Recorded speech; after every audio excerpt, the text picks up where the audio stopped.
राहुल कुल हे आज भाजपचे आमदार असले तरी कोणी एकेकाळी त्यांचं सगळं कुटुंब राष्ट्रवादी काँग्रेसमय होतं. पण 2009 नंतर राजकारण बदललं आणि राहुल कुल यांनी राष्ट्रवादी काँग्रेसला रामराम करत महायुतीची वाट धरली. पण या काळात बरंच काही राजकारण घडलं. पाहूया. खासदार संजय राऊतांच्या आरोपांमुळे दौंडचे भाजप आमदार राहुल कुल चर्चेत आले. राहुल कुल हे उपमुख्यमंत्री देवेंद्र फडणवीसांचे निकटवर्तीय मानले जातात.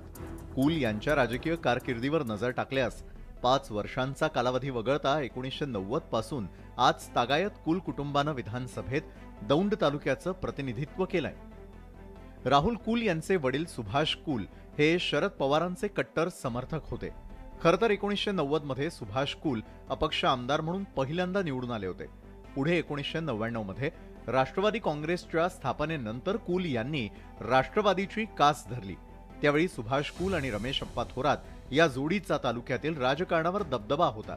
आमदार सुभाष कुल हे विधानसभा सांभाळायचे तर रमेश थोरात यांच्याकडे तालुक्यातील सहकारी संस्थांची जबाबदारी होती. सुभाष कुल यांच्या अकाली निधनानंतर त्यांच्या पत्नी रंजना कुल राजकारणात पुढे आल्या. राष्ट्रवादी काँग्रेसनं त्यांना 2 वेळा विधानसभेत उमेदवारी दिली.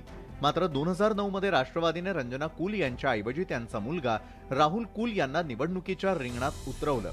त्या निवडणुकीत राष्ट्रवादीच्या रमेश अप्पा थोरातांनी बंडखोरी केली आणि राहुल कुल पराभूत झाले. त्या निवडणुकीत थोरातांना राष्ट्रवादीनं आतून पाठिंबा दिल्याची चर्चा रंगली होती. कारण रमेश थोरात हे अजित पवारांचे निकटवर्तीय म्हणून ओळखले जातात आणि तिथूनच कुल यांचं कुटुंब राजकीय दृष्ट्या पवारांपासून दूर गेलं. रंजना कुल यांनी 2 वेळा ही संधी देण्यात आली.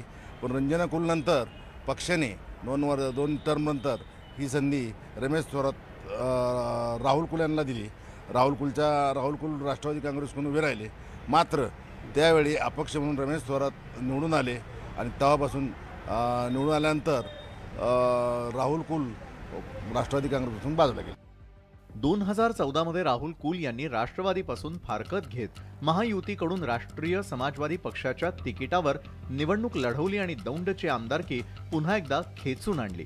त्यानंतर कुल यांची भाजपशी जवळीक वाढली. पुढे 2019च्या लोकसभा निवडणुकीत फडणवीसांच्या आग्रहाखातर राहुल कुल यांच्या पत्नी कांचन कुल यांनी थेट सुप्रिया सुळेंविरोधात खासदारकी लढवली. राहुल कुल यांच्या पत्नी कांचन कुल आणि पवार कुटुंबियांचे दूरचे नाते संबंध आहेत. तसंच राहुल कुल यांचं लग्नही अजित पवारांच्या पत्नी सुनेत्रा पवारांनी जमवल्याचं बोललं जात आहे.